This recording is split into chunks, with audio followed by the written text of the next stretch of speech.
Zombie Survival Guide. How to survive a zombie invasion. Tip number 1. There is safety in numbers. If you can help it, never travel alone. Your chance of survival improves if you have a companion. Find someone, anyone, and keep them close. Having one person to watch your back is great, but if you're lucky, you might find a whole group of survivors. Look after each other. These people will become your new family. Okay, word companion could be like a friend. In this case, it could be somebody who you travel with if you were trying to survive a zombie invasion. Okay, a survivor, somebody who survives. Okay, who's still alive. Tip number 2. Locate a safe base. The word locate means to find, so it's saying find a safe base, somewhere where you can live. Okay, if you are in a major city, so major like a big city, an important city, if you live in a major city, get out as soon as possible. A big city means more zombies. Travel to a quiet town or the countryside. Then you'll need to find a base, somewhere safe where you can sleep and leave all your things.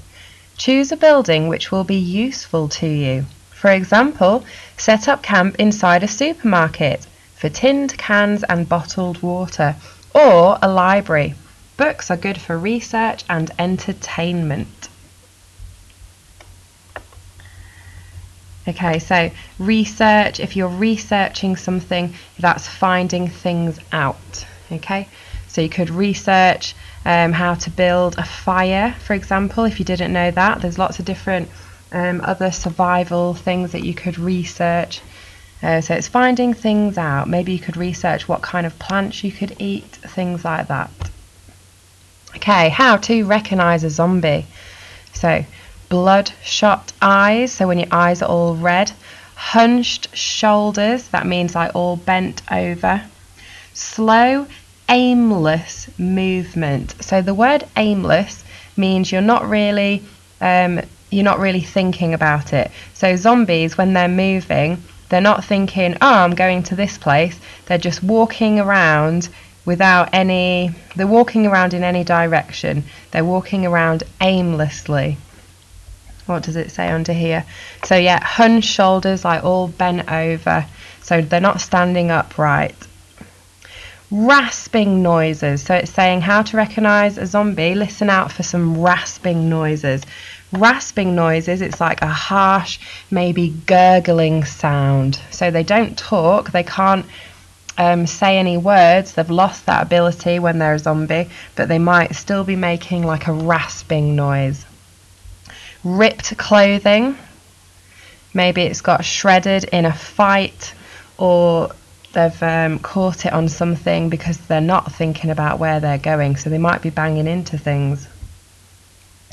Tip number 3, be stealthy. Do you know what that word means? The word stealthy is when you're being secretive, you're trying to be quiet and sneaky. Okay, so another word for stealthy could be sneaky. So it says, yes, you can fight, but it's much better to be sneaky. If you see a zombie, or, please no, a group of zombies, try to creep around them first. Be quiet.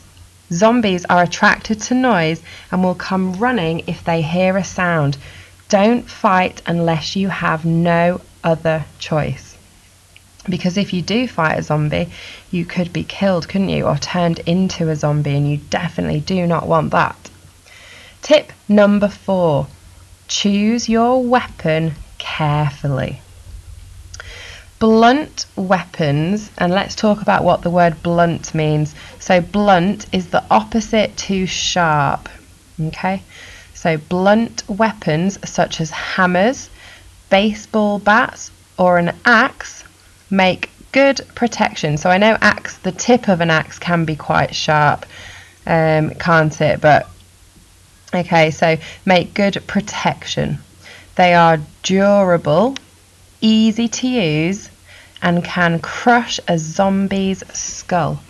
Do you know what the word durable means?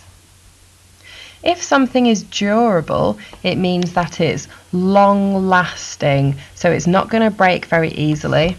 It might be very hard to break a hammer because they're really, really durable, so you could attack lots and lots of zombies before your weapon breaks. Okay, so they are durable, easy to use, and can crush a zombie's skull. Plus, they are easy to carry and can be stored in a rucksack while on the move. Yeah, a rucksack, another word for a bag. Always aim for the head. You will have to fight at some point, so get ready and do not scream. This will only bring more zombies, because remember, they are attracted to noise. That's how they find people. Tip number 5, this is our final tip, carry medical supplies.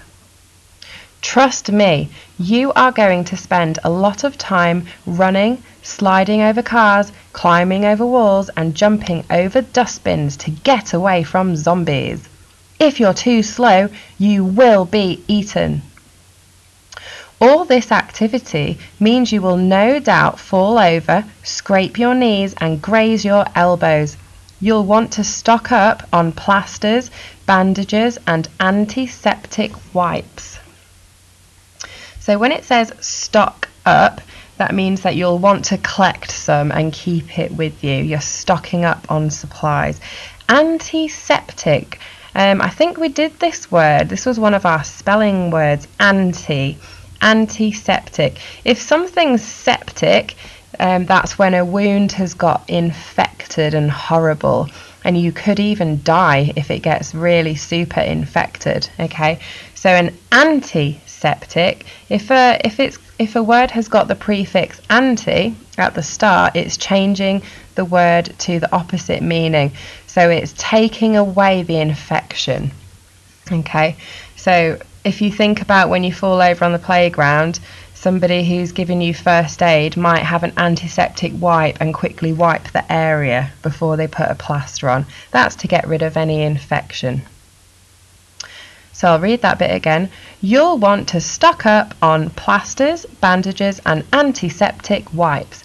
Keep them in a first aid bag and have it on you at all times.